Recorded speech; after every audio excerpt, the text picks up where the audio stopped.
Welcome to the Offensive Zone Hockey Show, the show where we talk the latest NHL news and more each week. You can find the show on iTunes, Stitcher, and the OZ Sports Radio Show. Get in touch with the show on Twitter at theoffensivezone, or email the show, which is theoffensivezone@outlook.com. Listens are up, which is great, and we're seeing new listeners every week. So thank you very much for the listens, and thank you for the feedback.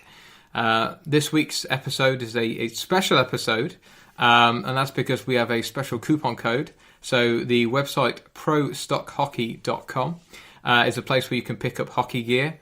And although I don't play hockey, my co-host Gilly does, and it's some fantastic prices, and it's some gear, some new gear as well, which is great to see. But if you would like an additional 10% off, then you can use the coupon code OZONE, so that's OZONE, and save yourself some extra bucks on all your hockey gear. So joining me, as he does every single week, is my co-host, the man, the myth, the legend. It's Chris the Caveman Gill. Hi, mate. You all right? You're all right, mate. How's it going, everyone? It's good. Yeah, no, it's good now that I can relax and not have to do such a regimented speak. So yeah, but actually, we were talking about it before we came on. I mean, you play hockey, I don't. You've checked out the website. It's £40 for a helmet, or $40, should I say, for a helmet. It's pretty good. Pretty damn good price in it, to be fair. For pro gear as well. Decent quality stuff as well, so you can't grumble. Exactly. I'm going to be buying something from there when I need a bit of a stock up. So. It's a shame we didn't get any free stuff from them. Never mind. So maybe if the code gets used often enough, you might get a free helmet. Who knows? Yeah, everybody uses it, so we can get free stuff. Well, yeah, cheers for those guys for getting on board. And as we said, we'll say again later in the podcast anyway. But if you want the additional 10%, that's a coupon code is OZONE, so OZONE. Right, into hockey now. So there's not many weeks left. The games played, we're looking at about 70 to 60 odd games each now. Who's played? About 10 left for most teams, isn't it? Really. I mean, is there anything for you that surprised you of where people are sat? I mean, looking down here, most people are kind of sat where I expect them to be. We'll ignore Vegas, but as in... Yeah, well, the Metro is a bit different to what I expected. Like, the teams are up there, like Columbus, they're up there, Pittsburgh, up there, Washington, but from where they were last year, New Jersey and the Philly, like they were 1-2 in the draft lottery, and now they're right back in the race. Like they're both making the playoffs as it stands. And that's quite a nice turnaround. You see a team get the first overall pick and second and actually succeed the year after, and not Edmonton, who has to wait 10 years to make a playoff round. It's nice to see that we don't need every first round pick to be terrible. So yeah, I was actually listening to the Scuttle podcast on the way home on the train today, and they did like their team of the week was Edmonton. It was quite funny to hear. Mike Barn, obviously one of the guys on it, who rants, and then you had Dale, who's like the co-host with Mike, and you could just like hear the patience just waning as it went. It was quite just funny. Cracking. Yeah, just like I've had enough of that. So well, I suppose for me it's probably the same. Like Philly, I said this on the Broadsheet Bully podcast, but I can see them making a run at the playoffs. Oh, they're a strong big team. I see them as like Nashville from last year. They're built for the playoffs. Like, mate, their blue line's a bit improving compared to like Nashville's. Obviously, like Nashville's one of the best, but like they've got some young studs back there. Like, and their goalie's always a question mark in Philly, but their forwards, just like some of them are brutes. Like, and it'd be interesting to see how Nashville react this time, because no one really gave them any kind of a chance. No, I mean now they're favourite. Wow. And then they swept a team that will remain nameless, and then who only scored like one goal all series. Yeah. It was 3, but yeah. Hey, mate, when you only score 3 over 4 games, you remember those 3. But this year they're going in, and people are going, oh, they could win it. Yeah, and it's that expectation. Some people are already handing them the cup, and some people are already handing Tampa the cup, which every year people do with Washington when they used to be the President Trophy winners every year, and people every year they forget that it's never going to play out like that, and it's always a lot more interesting. Like game 1, for all we know, Pekka Arena could get a slap shot to the beak, and then they've got bloody, I don't know, UC Sarah is starting. He's a decent goalie, but then they've got some guy named Bob who's backing him up. He plays in a local bar, country music. So if they know Nashville, mate, they'll be like, he'd shut out. Well, 4 in a row. At least they've got a good team in front of him. But that's the thing with players, you just don't know. And you don't. These elite players, they just slowly. Sometimes you see, how come he's not playing as well? It's because he's like, I don't know, Patrice Bergeron's got a punctured lung or something. It's probably why. And they carry his injuries. And he's still playing, yeah. Everything's an open playing field in the playoffs. I don't think any team, you're going to be, he's going to win it all. No, I agree. Just obviously for the regular listeners as well, you'll notice that we haven't got Mr. Legard with us today. So it's just 2 of us. So we have no beer league. So instead of beer, me and Chris have got espresso martinis. Yeah, so, from a bottle. Classy and tasty. You've downgraded our classness by saying it's from a bottle. We're drinking them out of like plastic cups. Just normal cups, not even like martini cups, just normal cups. Because people thought we were like the proper British debonair sort of thing. You've got them ruined it. You're in my house for a change, so we haven't got any proper cups or a dog. Beer or a dog. We've got fish, but the fish tanks had to be switched off. So hopefully we're okay. So if the fish are dead by the end of this podcast, that was kind of our fault. Anyway, moving on. So in terms of things that have surprised me, then looking at the last 10 of each of the teams, I mean, who would have thought Florida would be sat there on 75 points in the East? They are 2 points off a wildcard spot, which will be Columbus on 77. They've got no chance. I say that? No, they've got no chance in terms of getting in the Atlantic. Like the Atlantic, they've got absolutely no chance. Top three. No chance there. Them 3 might change throughout the last few games, but nobody's breaking into that top 3. So just for those that obviously can't see the screen I'm staring at, your top 3 in the Atlantic is you've got Tampa Bay, who have broke the 100-point barrier, so they're on 100 points. Boston, who are on 94, and Toronto, who are on 87. And then after that, obviously you've got Florida, who are on 75. Made me laugh about the beginning of the season. Everybody was shitting on the Atlantic for being the easiest division. And it is. You may have got Buffalo and Montreal, but then they've got 2 of the best teams in the league in there. Well, 3 now. 3 of them. And you look at it, they've got Toronto. Everybody's scared of Toronto. Tampa, the best team in the league. Boston are always a solid team. Florida, who are playing one of the best teams in the league. Who would have said, and it definitely not me, we could go through the predictions, but we'll wait until Leggy's on to do that, because otherwise, if he's made horrendous predictions, we can't rip him. That's half the fun. Although he's probably like nailed them all. Yeah. Anyway. And then there's me with Columbus winning the cup or something. But I think you might have done that. Yeah. They still could. They're in the wild card. But if you look at the Metropolitan, Pittsburgh, who are top of the Metropolitan, have 84 points as of today, and we're recording this on the 12th of March. And the third place team, the Atlantic, has 87.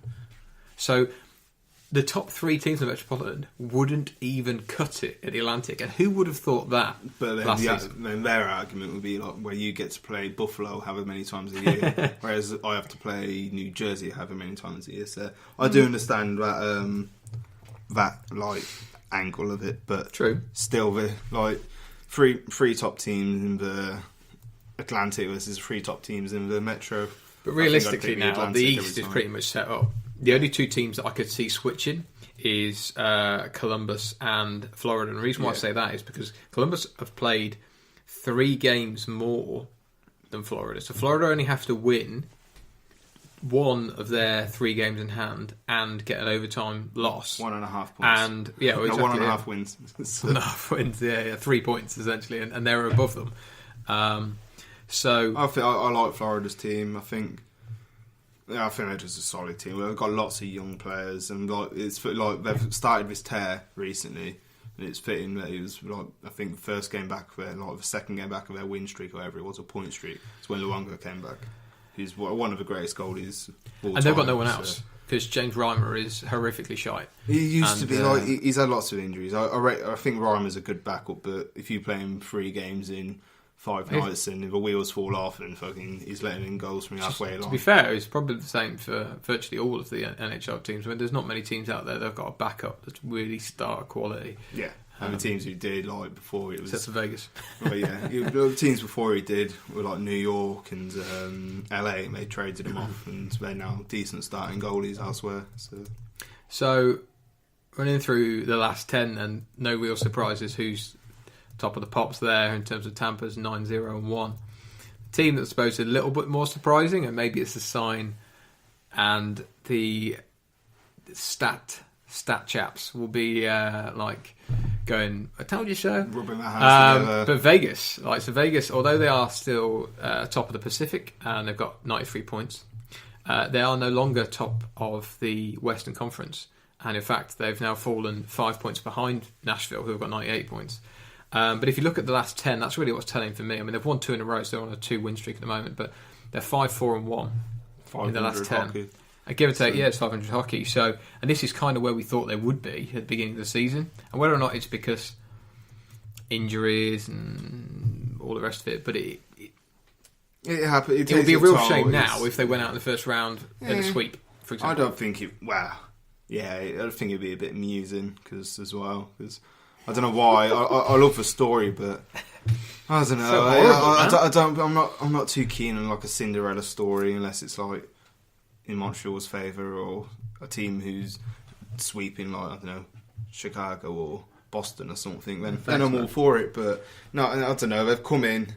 The general manager, like everybody's probably going to think he's a god. He made some questionable acquisitions, sorry, and so he made some like questionable ones of them, and people are going to think hailing him as like GM of the year, and he probably will win it because, wow, or him or Steve Yzerman, but Stevie Y, but still, but like they've come in and you're like, I don't. They're boring me now. Fucking their Twitter account does my head in. Like, it was funny the first like week, and then they're like, it's just getting a bit boring. And then I just want them to get beat. Like, I want them to lose 6-0, even though you can only lose 4-0. So you like them then? I do like their players though. Some of them. I think what's funny is that it's them being in that Pacific division and pushing everybody down one has made quite an interesting wildcard battle. Yeah, so I want LA to make it. I'm not a big fan of LA either. But so LA are currently sat on 79 points, Colorado 80, Dallas 82, Anaheim on 80. So although Los Angeles might only be 1 point off the wildcard spot, Colorado realistically they're aiming for a 1, 2 or 3. Well, maybe not a 1 because obviously Vegas have pretty much got that sewn up, but a 2 or a 3 in because in the Pacific you've got San Jose on 81. So the difference between second in the Pacific and wildcard 5th, which would technically be Calgary, who are LA and Calgary are both out of the wildcard spots. They've got 78 and 79, and then you've got San Jose second on 81, and with as many games as we've got to go, which is give or take on by some teams 13 or 14 games, anything can happen with that division. The Blues though, that's surprising. Yeah, 262 is their last 10. I mean, they really struggled, like winding up towards that trade deadline. I always thought Blues going to be in the playoffs, might win a round, make some noise. And then it just snuck up on me, and I was like, wow, when did this happen? How is it as a team with like Tarasenko? Like, how does that happen? Petrangelo and they've got a really good D line. They've got a really bad goalie. I don't know if their D-line is like a modern defensive line. You think it's too big? I don't think you can have too big. I don't know if it's mobile enough. That's what I meant, sorry. So, but big, I mean like cumbersome. Like Pariaco, like he's a brilliant defenseman. He's even most mobile. He's not slow by any means, but he's not like the mould of a Nashville. Like he's not, you know what I mean? I don't think they've got a single player like that. And I think he might be catching up with him because the Central used to be about being big, banging bodies. It's how Brent Seabrook got his extension because it was about that, wasn't it? And now, like it's sped up. It's sped up, and like because it used to be out east, it would be the fast teams, and then out west it would be the big teams. And now, I don't know if it's necessarily swapping, but I think out west are kind of their defences. Everybody's defence is getting bigger and faster because some of the teams out in the west have been like the worst in the league. Colorado last season, Arizona every season, Buffalo obviously East, but because you've got so many West teams they have got younger and quicker.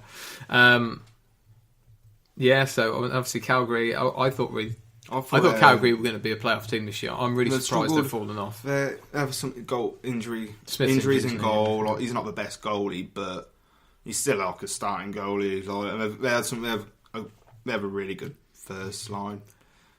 They have really good decor, and that's about it, really, isn't it? So they've got some work to do in the off-season. If they make it, the fans get to watch playoff series, probably. And if they don't, they'll probably get another decent player they can add to that forward group, which needs a bit improving. It's true. It'd be really weird if they got the other to chuck. That would be really freaky. Yeah. So the new Sedines, but yeah, exactly. Just not Swedish. Or No. Just American. Did you see the it was Buffalo versus Calgary, and to Chuck went at Leonard, and Leonard literally just pops him straight in the face. Matthew Chalk, he's a good player, but he's like what people hate. Yeah, he's like a Brad Marchand or like an Andrew Shaw or something, like type of guy who's like he'll drink like puddle water, but he's a really good hockey player and he pisses people off. Like he's like a Gallagher. Like, I love him. I love Gallagher on my team, but if he was on any other team, I'd fucking despise him. Yeah, so. Yeah, I agree, mate. No surprise, who's at the bottom of the West. So, ironically, the Wild West, and the bottom of it is Arizona. Vancouver and Edmonton. Edmonton have played better last 10, to be fair. They're 6-4-0. They've turned it on a bit in like 3-game win streak. I think they might just be actually playing for a bit of pride now, which is good to see because hopefully they won't win the draft lottery. So. Yeah. I mean, not at the expense of Chicago, clearly, but I want to see Edmonton win a cup. Because I don't want... I want to... When you have a generational talent, the last thing you want is to see them to be wasted down where they are at the moment. Yeah, like I wouldn't say Ovechkin's been wasted, but like he's had so many deserves a cup. That team have had so many chances. Like last year, they probably should have gone for it, and then they did, and then the years for 2010, and then they got beat by Halak. And I think if there's one person in the NHL I want to see win a cup more than anybody in Montreal, it's Ovechkin. Yeah, and this could be the year. And I think he's probably I think he's the greatest goal scorer ever, and people hold it back because they say, he hasn't won a cup, so he can't be one of the best ever. And you're like, well, fucking Chris Kunitz has got a cup, and you're trying to tell me because he's got a cup and he's scored a few hundred goals, he's better than Ovechkin. He's got 2 cups, hasn't he? If I remember right. It's probably got 3, I think, actually.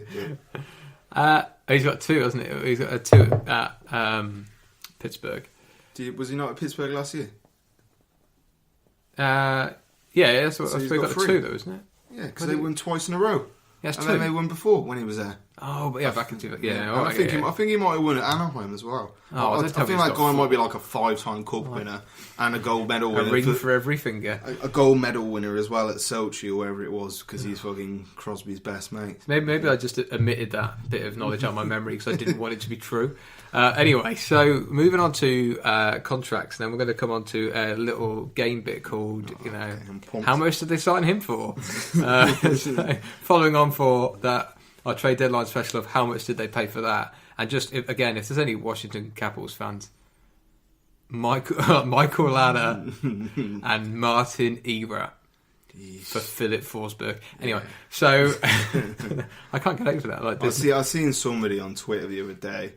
And Montreal fans are angry at the moment, I understand, but they were trying to compare the Druin for Sergachev trade to the Erat for Forsberg trade. No. And I was like, I just couldn't. I was like, I think I just switched my phone off. And I was like, okay, Erat, Forsberg, terrible. At the moment, Druin for Sergachev doesn't look good, but Sergachev is playing not playing that well. He's not playing well. He's probably not going to play the first game of the playoffs. Arguably on one of the best teams in the league. Yeah, he's on one of the best. He's on the best team in the league. Of course, his bloody stats are going to be pumped. Yeah. And then Druin's playing a complete new position on a complete new team, complete new system. And he's like, I'd rather make Erat for Forsberg trade. You can fucking. I think I'm muted. This is the problem with Twitter, though, isn't it? You get mutants. You get mutants like me on it, and it's unbelievable. Some of the stuff you see, it makes me laugh because it's like the second that. It's like the Chicago ones being going mental about them, and there's still people posting things on Twitter saying if they make a run now, they could still make the playoffs. And you're like, Come on, let's be realistic. Why on earth would we want to even do that? There's like a few years ago who went and lost in like 5 games to Montreal anyway. And they're saying, no, the problem is when you trade Taves. Twitter's just unfortunately it's a cesspit, isn't it? It's just a cesspit. But if you'd like to get in contact with us on Twitter, it's at theoffensivezone, and feel free to say you're wrong. But hey, you can argue with us. I'll just fucking retweet you. Retweet and say #love it. So contracts then. So the only team that's really been contract to any sort of note has ironically been Chicago. So Chicago have signed Jan Rutter to a year extension at £2.3 million. That's all right. Let the young kid have another year to prove himself. Hopefully, in a better season with better players around him. So you can't knock that. Yeah, and I think he's, even if he plays third line minutes next year and we get a top 4D, which is highly unlikely, he's 2.3 million, it's not too bad. Yeah. The one that surprised me more was Eric Gustafsson, which was a 1.2 million average cap hit because it was a 2-year deal.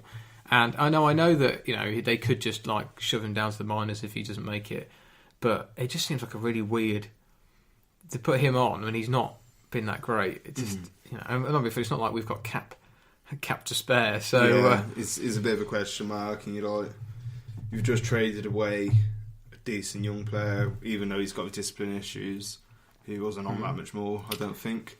And he probably I think you could have got him on a 1-year deal and at like 900k, smart. Yeah, and you sign in a player who's not as good as him to play the same role. You know what I mean? So it's it's not obviously not a panic move because it's essentially a nothing move. But because worst case you eat 300k cap. These moves you look at, it's not really what I was expecting. I was expecting to. Obviously, you can't bring anyone in now, but like set the buildings, the stepping stones there. A few players got their entry contracts. So Connor Timmins from Colorado got his entry contract. Will Bitton from Montreal. Yeah, good player. Yeah, good centre. Looks like a big centre. Then Michael I can't really pronounce his name. Begins with a P. Pizzetta, I presume it is. Yeah. Pizzetta. Yeah, another solid player. I was a bit worried that they weren't going to. Courtois, I presume, or Comtois or something. The left winger, centre/left winger from Anaheim. I was worried with Montreal weren't going to sign Bitton. He's been one of my favourite prospects for a few years now, and because he's not flashy, but he's a solid player. You fall in love with your prospects, your teams, and they're probably shit. Yeah, because it's just one of them. You look at them and you think like they're going to be the future. Yeah, and you're like, yes. And a lot of the time they probably might play on the fourth line for a few years, and that's it. But I look at him and Jake Evans, and I was worrying that they weren't going to sign either, and at least they signed one of them now. Exactly. So moving on to some bigger numbers. So we have Aaron Dell from San Jose signed for 2 years, 1.9 cap hit. Compared, he's got a damn good save percentage. Yeah, he's been a solid. That's good, days. I think earlier on in the season when Martin Jones was really struggling, Aaron Dell he put the team on his back for a few. I agree. Yeah, I think even close to a month maybe, and he's got a solid save percentage this year. But a lot of people at the beginning of the season or halfway through reckon he could have been like the next Martin Jones or something like that. So I wouldn't be surprised to see him. If I was the Islanders, I'd be thinking 1.9 cap hit. I'd trade for him. Yeah. You've got Josh Bailey, obviously got his deal. Big contract. 28-year-old. I then went to sleep from a fantasy team, which meant I got eliminated. We're going to come on to fantasy. Sorry. It's getting ahead of yourself there, boy. So 6 years at $5 million a year. Josh Bailey, man, he has earned maybe that, but they're going to be hoping that he does this in the middle months of the season. He earned it, but I think they've signed him and stuff like that to try to show John Tavares, we're going to make an effort, but while they're saying that on a massive skid, they haven't got any fucking defensemen. So Nick Leddy, you haven't got a goalie. They've got Basil, Bailey. Try trading that contract away because you've got no chance. Exactly. So who else got here? Patrick Hornqvist from the Pens. So James, obviously we had a guest on the show a couple of weeks back. He'll be a happy bunny. So 31-year-old, signed for 5 years. Clearly, he's the type of player gunning for it now, aren't they? He's the type of player he can carry on playing. He's never been the fastest. He's always been about his grit and his skill. So I think he'll be all right. Darcy Kemper signed for the Arizona Coyotes. No surprise really, because he was traded there at the deadline. $1.8 million a year for 2 years. Backup, solid backup. Yeah. Could become more, unlikely, but he's a solid backup nevertheless. This is one where I kind of went, and this is what led me to create our game in a minute of how much did they pay for him, right? Eric Goodbranson. Oh. 26-year-old D-man. He's a 5. 3 years. He's a 5. $4 million. He's a 5 in a good team, like $4 million. That is crazy. I'm going to keep saying it. That's why I said about in my car on our way here about their general manager. So I could offer him a polished turd, and he'd probably offer me a first-round pick for it. He's an idiot. And $4 million. And then a couple of others, obviously, these all happened, obviously, pre-deadline. Like Michael Backlund got 6 years at $5.3 million. That to me looks like a long time. He's a good player. I think it's about 2 years too long for me. Yeah, he is a good player. He's a solid number 2 in most teams.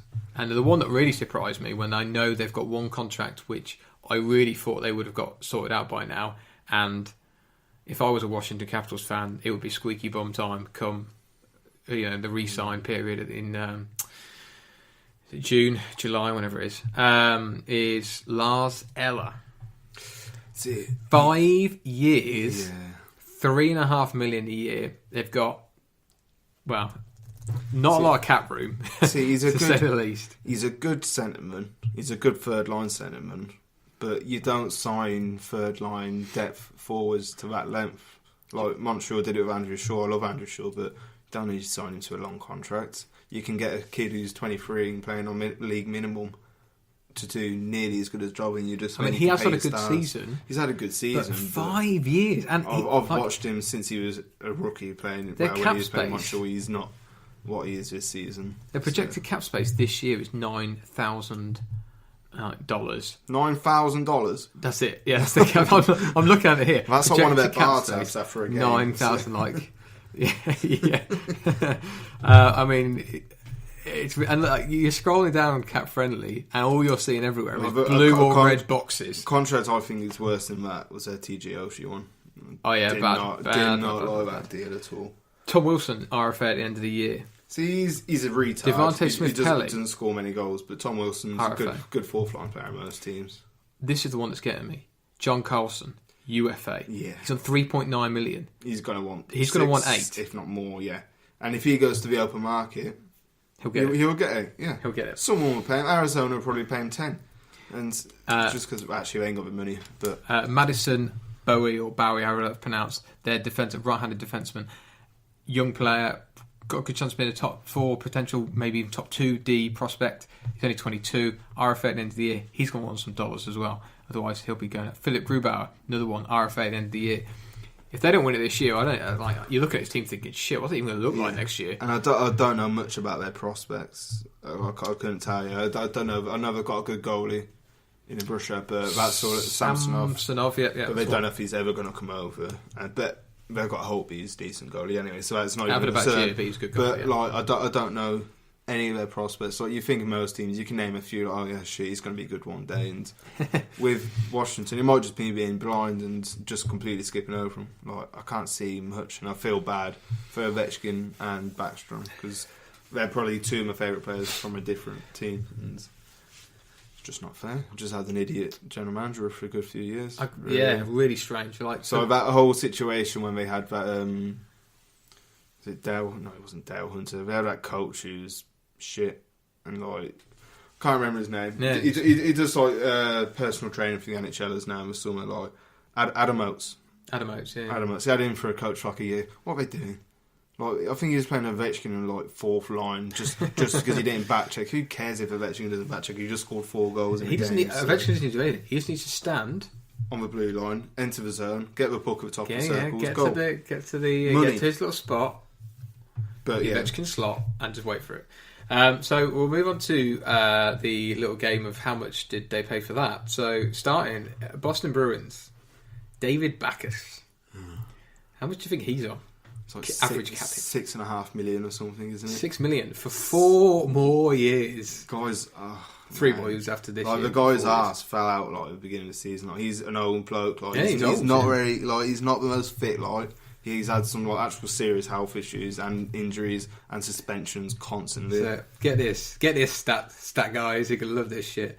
So he's 33 years old. Okay, he's seen his points per game rate go over the last 4 seasons: 0.77, 0.73, 0.57, and this season is 0.51. He's just an older Matt Bolesky they signed, but with a bigger name.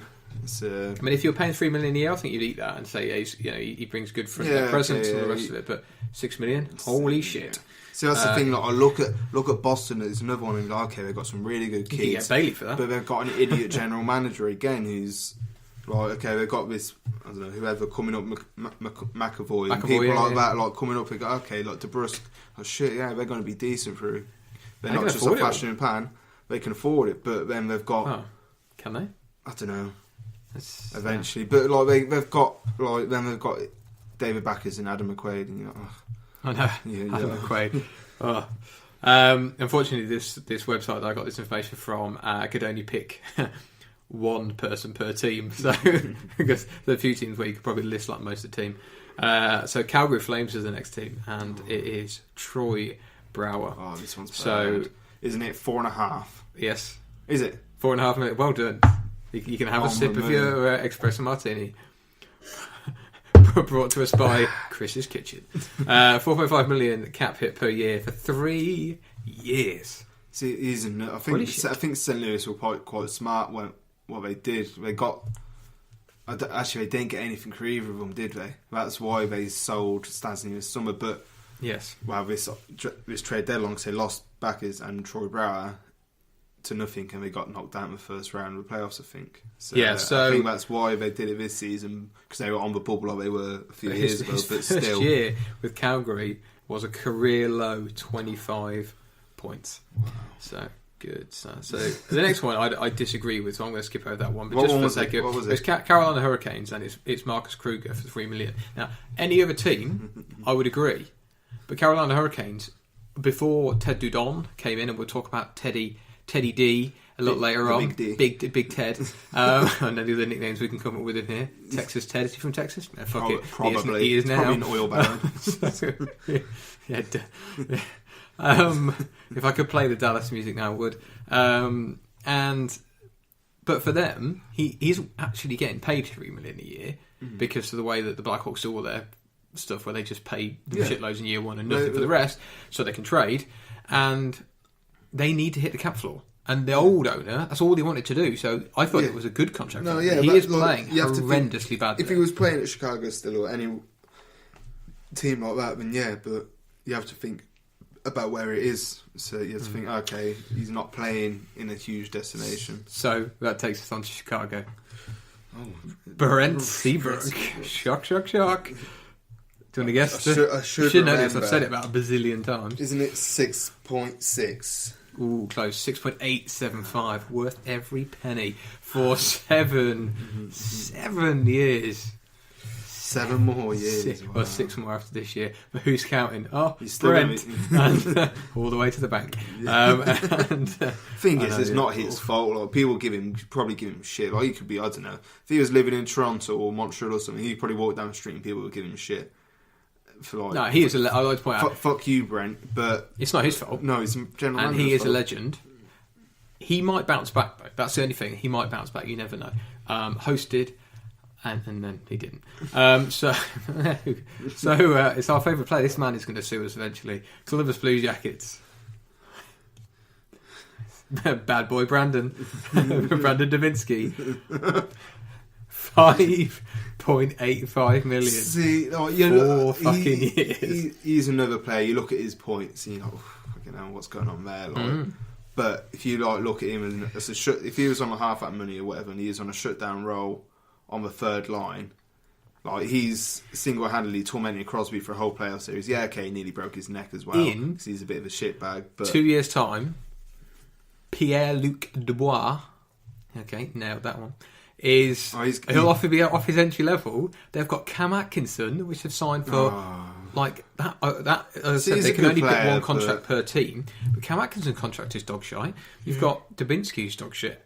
They literally couldn't afford half these players. Pierre-Luc Dubois is getting traded to Montreal anyway. for a 5th round pick. Alex Galchenyuk. That's another Chris Gill guarantee. Chris Gill guarantee. Alex Galchenyuk for Pierre-Luc Dubois. Never going to happen. Why not? Galchenyuk's a 30 goal scorer. No. If it happens, and this is recorded live on the podcast, if that trade actually happens, then it has to be just those pieces. No, there could be extras like picks, but not a 1st round pick. Or, it could be. Well, not Montreal's because it will be. Oh, first, okay, tell it'll you be what, if that first trade overall. happens, So. I will buy enough alcohol to keep us going the whole podcast. Okay. Even at your speed. So next one, Detroit Red Wings. Just an Appleback. Yeah. I beat you to it. Abdicator or whatever how it's pronounced. So he's another one. Like he's an okay player, but you let him go and you pick him up. It's like the worst thing that ever happened was that he went to the Olympics. for Team USA. But, well, I think no, it wasn't the Olympics. Sorry, it's World Cup. While Phil Kessel was sat at home just after winning the Stanley Cup. he got this deal right for 6 years, coming off the back of a 21-point season. Good going. I don't agree with the next two, so I'm going to skip those. Do I? So the next one is well, actually, I do agree with the first one. So the next one that was in the list of mine was Luongo. Nah. Now, I don't agree with that. The problem is his age, but they knew that if he retires, they'll just take the hit. Yeah. And they've got nothing else. And he's still playing like he's one of the best scorers in the league. Exactly. He's still one of the GOATs of goaltending of the last decade. Sorry, whatever website I can't remember got this off. You're wrong. Edmonton Oilers, Chris Russell. 4 years.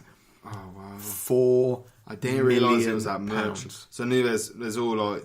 There's Edmonton like... Just win, baby boys who like don't care about stats or analytics, and like fucking Chris Russell, he'll put his face in front of a puck. I'll put my face in front of a puck for $4 million a year for 4 years. So it doesn't mean he's a good player. That's a good point. And then he's a competent team. And he's just number 6 or a number 5, but you don't pay number 6 or 5 $4 million. And then there's stat guys in Edmonton. Like I don't know, one of them writes for the Athletic. Tyler Delos. I think he used to work for the Edmonton Oilers for a brief period, but he like shits in them, and like it's quite funny. Like this is what Twitter's good for when I'm not actually involved in the argument. Just sit back and watch like mainstream media pretty much have a fist fight with like analytic kids, and like they say go back to your mum's basement and shit like that. It's brilliant. I don't think there's any basement where they have calculated numbers that came to $4 million. I think that's a Peter Chiarelli special. Yeah, right. If there's the Chris Gill guarantee, there's a Peter Chiarelli guarantee, which is too much. I'll give another Chris Gill guarantee about Edmonton will make another stupid trade this season. Just a Peter Chiarelli. Honestly, I think he's going to trade Ryan Strome. Okay, won't be stupid, but a year after, probably on the year after he traded Eberle for him for like a 3rd round pick or something. I just think I feel like, don't get me wrong, I'm not very happy with how the Hawks are going right now, but I don't look at every decision they make and lose my shit. Yeah, I'm like, poor Mike must literally be like. I feel he must dread clicking on NHL.com. He must like put a wig on and a moustache when he goes out shopping, like out there. So the same with like Mark Bergevin, and I can't imagine what it'd be like in Toronto. You're on about Peter Chiarelli, not Mike Bond, I presume. Oh yeah, sorry. Yeah, I'm on about. Why Mike got to wear a moustache? I was on about Peter Chiarelli. That's about Peter Chiarelli. That's fine. Yeah. Let's go. But like people like him, like managers, I can't. In like places like that, can you imagine like kids like supposedly like when Subban was traded, like Mark Bergevin's kid was getting like roasted at school and shit like that because his dad traded PK Subban. But even that isn't as bad a trade as the ones that we've seen for like Taylor. But Taylor we'll come back to Taylor Hall in a bit. So next one is the Wild, Minnesota Wild. Zach Parise. See, when that deal was years. Is that how long left? No, 7 years after this year. Oh, wow. 7 point. No, was it 6 years? Or I think actually after this year, 7.5. Anyway, cap is the cap hit. The issue with him is going to be like he had back surgery this year. Yeah, he hasn't seemed like the same player since he came back. He's a very good player and was, but his injuries have taken a toll. I think that has got. I think it's a bit of a. IR, sorry. He's probably going to... I think he's got a couple more years left. Might be brought out a bit like a Vanek and like play a couple of years for who cares who, Arizona or something. Let's go something close to home now. The Habs. Carlos now. Good, well done. Tick. Contract. 4.75 for 4 more years. 625 close for 4 more years after this year. Yeah. Holy moly! Yeah. Well like played. if I'd acquired him for like a 6th round pick and I was paying him $1.5 million a year for 2 more years, like a Geordie Ben when we got him. Okay. I don't have a like I said 5 years. I know. I said when the deal was made, I was like, I don't like the term. Don't care about the money. No, I haven't watched him terribly that much. You know what? Thing is, he'll have like a good game, and you're like, okay, fucking hell, like this guy's a reasonable stay-at-home defenseman. He can't really skate, Top 4D, yeah. but he can push people out, and then I don't know, somebody with like a mile per hour speed will skate towards him, and he'll just like snap his ankles. But I think he'll get brought out in the off season. Oh come on! Or he'll be traded to a team like Arizona, who need to get the cap, And who have somebody like, I don't know, for example, a David Boland contract to get rid of because they'd rather pay somebody to play. Boland only have 1 year left. Yeah, and something like that, maybe. I don't know. I think you're hoping, but you know, a deal like that, and just use his cap as let's bury him in long-term injury reserve because they can't afford to bury him in there, but they can afford to pay somebody to actually play. Here's a team a little bit like. What team were we talking about? Detroit, who have numerous shite contracts. Oh, man. The Islanders. So Cal Clutterbuck is the contract they've chosen here. Do you know what they 5 gave years, up for? $3.5 million. Do you know what they gave up for Cal Clutterbuck? Nino Niederreiter, who's one of the best players at Minnesota. They gave him up after his rookie season, and he was doing amazing at New York Islanders. They just traded him for Cal Clutterbuck. Because they've got him and Andrew. Andrew Ladd is a legend, right? I like Andrew Ladd. But he is on a horrific deal. Yeah. So I'm not sure we were in hunting for him when he was a free agent. It was reported like Bob McKenzie or something. And I was like, okay, I could dig that. Like, and then when I seen like the money was getting thrown around, I was like, no, just please, because I knew it wasn't going to possibly work out to be in anybody's favours other than Andrew Ladd's. Oh yeah, I agree. And the next one, this contract is sponsored by the Broad Street Bully podcast, or sponsored, unofficially not sponsored by the Broad Street Bully podcast. Right, Philadelphia Flyers defenseman Andrew McDonald, 3 years, $5 million cap hit a year. See, wasn't that before Ron Hextall came in there? I'm pretty certain it was. Because he's been quite a The smart comment general underneath manager. this just says one line, and it says, "At this point, this contract has become a running joke." Like, It is pretty terrible. It's like the old Scott Gomez contract back in the day, and which is just dog shit, and it's going to go on. But I think in a couple of years when his contract's run out, it's going to be for Carlo, isn't it? It's going to be a bit of a joke for everybody. And I feel bad for him. He seems like a really nice guy, but at the end of the day, people could take the piss out of me all they wanted every day of my life for that money. So that's true, yeah. Half that money, to be honest. So, I'd say a random thing that I just spotted the other day, but I ask you anyway. So, who do you reckon has the lowest shot percentage in the league? shot percentage, so team. Per, yeah, that's hard to say. Game. Team shot percentage, yes. Edmonton. Nope. I don't know. Who? Edmonton is... they're bad, but they're not quite as bad as we think. Montreal Canadiens. Really? Below 8%. Oh, shooting percent. Yeah, I thought you meant percentage. shots on game. No, shooting percentage, See, man. that gives me hope. Because no team's going to shoot at 8% for a season, and then Montreal do. So next year, they're going to shoot at 20%. 7 point something or other percent. See, because like, shooting percentage and stuff works itself out. Like, you'll get, like, I don't know, Matt Pileski had that season at Anaheim when he scored like 20 odd goals, and he was shooting like 25%. He's not going to shoot out for his career. And then Matt's Pacioretty this season is shooting at like 1%. No, he's not going to do that for the rest of his season, rest of his career, is he? And it evens itself out. But I reckon Montreal will be all right. We'll be back up there fighting for a playoff spot. So before we move on to the stuff, it's probably just about time to remind any listeners that we have a special thing going today. So we've joined forces with ProStockHockey.com. I'll make sure I get that correct and don't have some sort of like verbal diarrhea and cock up the way it's spelled. So ProStockHockey.com. If you hop on there at the moment and you use the coupon code OZONE, so OZONE, you can get an additional 10% off their already Great prices. So taking this nicely onto to great things. So Ron Francis got promoted, demoted, sideways moved. Just not quite sure. Just moved in his back office, didn't he? Yeah. Outside, out of mind. So It's like equivalent he came and go, we've got you a brand new office. It's located nowhere near us. yeah, it's essentially that. I think the general, like the new owner came in and he said he wanted to sit in the back seat for a while and watch what was going on, and he did, and he's watched it for a few months now, and clearly he probably didn't like how the trade deadline went, because Ron Francis did classic Ron Francis things and just went, nah. Yeah. Nah. Good as we are. Yeah, we're alright. We might get a playoff win this decade. Yeah. And you think he's not aggressive enough? No, he's not. Like, you look now, and he's got pieces he can move, like, hasn't he? He's got too many D for a start. He's got too many D. Like, right. Okay, them D are like a draft deal, and I understand that, but yeah, but it's below them at the moment. So you've got like Hayden Fleury, right? You've got Jake Bean. Don't need him. But Jake Bean come home.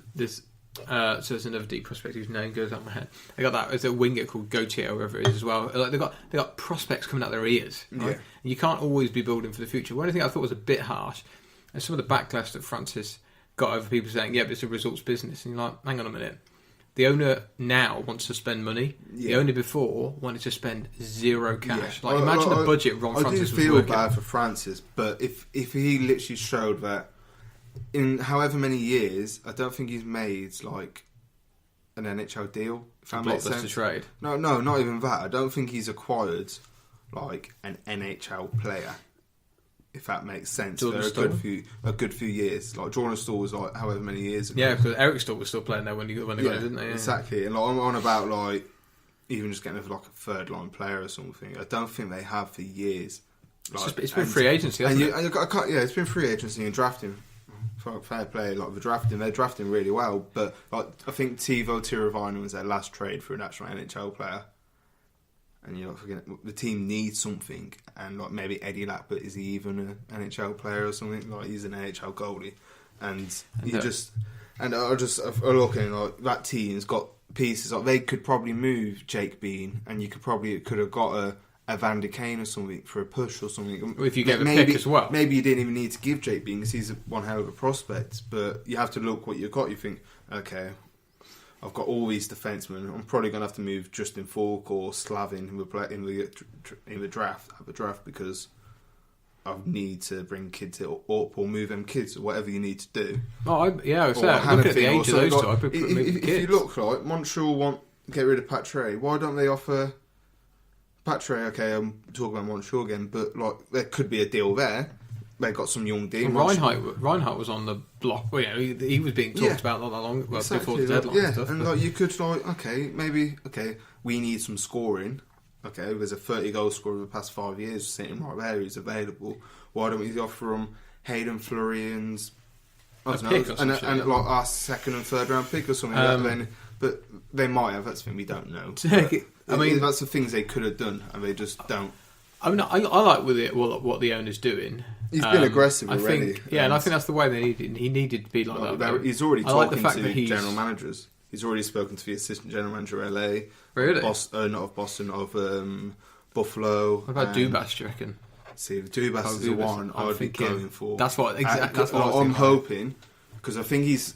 I don't know if it's his name or something, but I have a feeling he's French Canadian. I don't know why. But and I feel like there's him and Julien Brisebois at Tampa Bay, and I think if there's ever a time to fire their general manager, Montreal, if they're gonna do it, just do it, and then you've got a person in Toronto you could pinch from them, your arch rivals, who I think might be, like. You just pay what you need to pay. Like, I think he might be able to speak French, so he can actually come in, and there you go, and you've got one of the brightest up and coming kids in the business, and that's the guy who I'd be looking at straight away. Hey, if I was Carolina, that's why I'd look at someone like Dubas. I wouldn't be looking for someone who's already. Him and Brendan Shanahan built that team. Like before Lou Lamoriello was there, they sat down with Breeze Blocks to build that team. Him and Brendan Shanahan on their own, and Brendan Shanahan gets a lot of credit, which he deserves.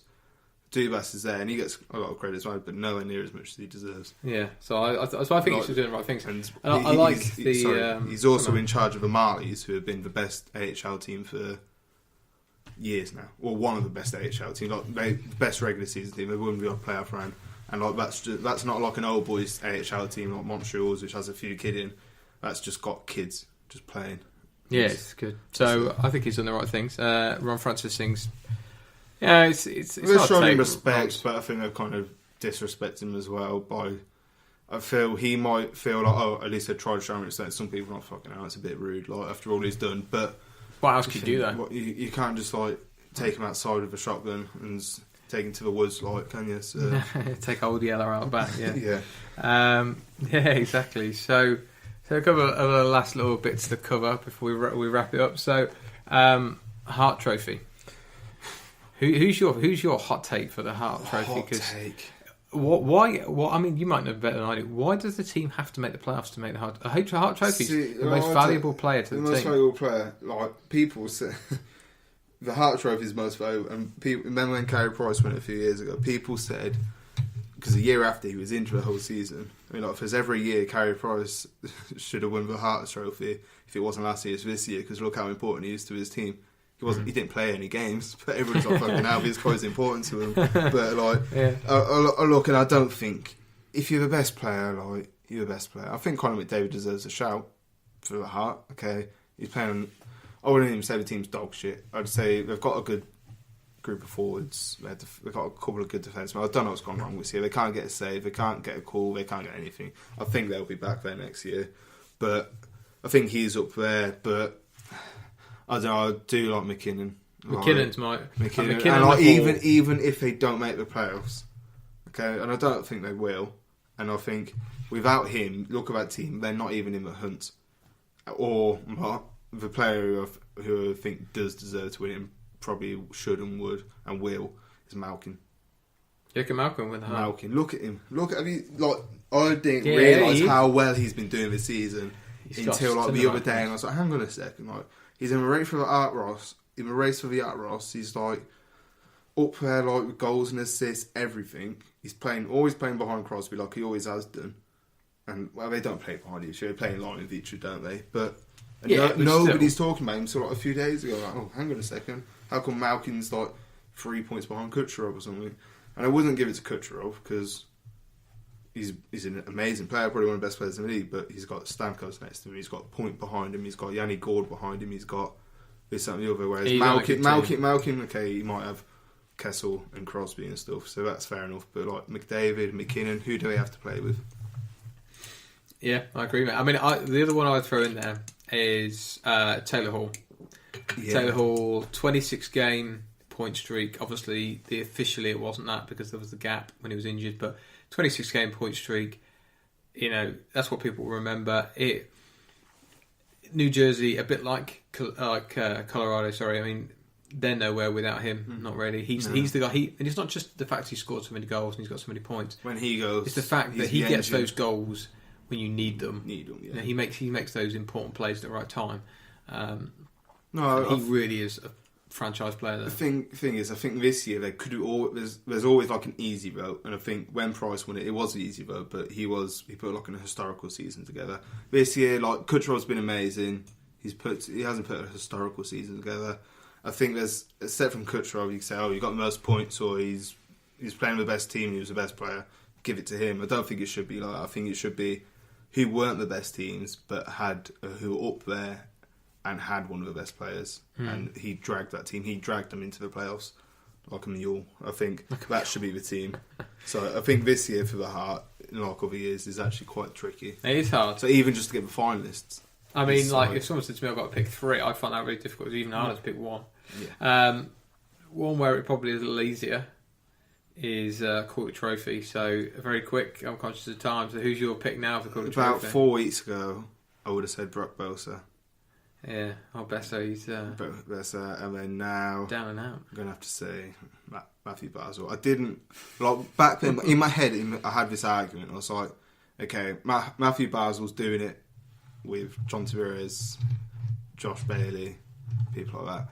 Brock Bosa's doing it with 2 50-year-old ginger guys. So, do you know what I mean? So that was my argument. Now he's injured, and it's a shame. But like both of them are unbelievable talents, and it's going to go to Basel. But, I think it'll go to Basel as well. But you might get it.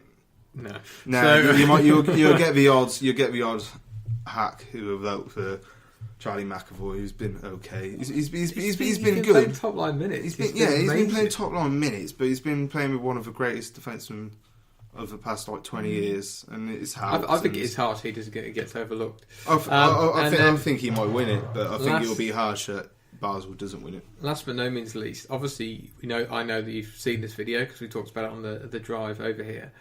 Brad Marchand has been doing what Marchand does best, basically.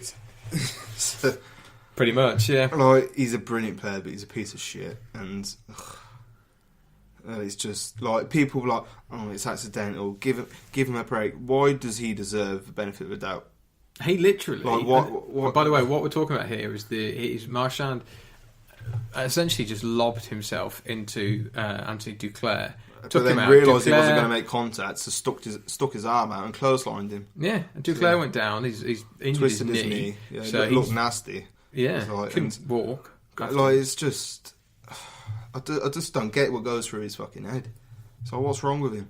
Like, why would you people? Yeah, that's the thing which makes it worse. Like, so what people like doing like Crosby back in the day, so because he whined. And like some people don't have as much of an issue with Brad Marchand because he gives people concussions and destroys their knees. But because Crosby whined, he's an arse. Now, he's like, people say like, oh, it was an accident. Like, he jumped out of the way. If anybody's played hockey for a long, like, decent level, if you turn around and like, okay, he hasn't got much time to react, you don't jump in there and throw your arm out. You brace and fucking turtle, and Brad Marchand's good at turtling, so whenever he has a fucking fight, he turtles. So, but like, I just don't get it. And then people are like, oh, well, he didn't have much time. But in the clip, the video, okay, it was slowed down. He's staring at Duclair. He has a stride and a half, then jumps. He's one of the best skaters in the league. He can get out of the way. And he chooses not to. People give him benefit of the doubt, and it's just nowhere near the puck's got line. Yeah, and the problem is. This is like the third time now this season we've been talking about Brad Marchand and this sort of stuff. We were talking about him before the All-Star break as well, when he concussed Johansson or whatever he's the guy from the Devils. Marcus Johansson. So and just chicken winged him in his elbow, and he got suspended for it. And he's got suspended again this time. But I think it was only 5 games or something. I think 5 games is a pretty big suspension-ish. But for him, he's a repeat offender. He's done something every if you look at him, he'll get stuff and well, he'll go up to someone and sleuth them and drive their head down to the ice at the same time. You're like, fucking hell. And and they're like, oh, it's 2-minute tripping, just Brad Marchand. You're like, it's a fucking dangerous play. Like, okay, and they just let it, okay, he's got 2 minutes, it's fine. If that guy didn't brace himself or something, he's whipping his head back on the ice like Donald Brashear, and you're like, I know. It's just so annoying when the guy's as talented as he is, and just no. I like the physical aspects of the sport, but there's no need. I like when he's edgy, edgy. But you know what I mean? Like, he plays on the edge, like a Gallagher. Okay, Gallagher just cross the line. He's a bit of an annoying turd, and he'll slash and stuff like that. But he doesn't do anything really dirty. Like, Boston fans probably come with me saying when he slashed Charlie McAvoy in the foot, he didn't even touch his foot, and he hit his leg and he hurt himself. It was a light-hearted tap. It wasn't clothesline somebody mid-air at full speed. Yeah, man. So that probably wraps us up for today. I think that covers everything that we were going to cover anyway. So just one final bit really, which is to say cheers for everyone who's been listening and getting in touch. And well, I'll give you a chance to say goodbye, Chris. Goodbye, everybody. Thanks for listening and all that jazz. Yeah, and we'll see you guys soon. Cheers for listening. Bye.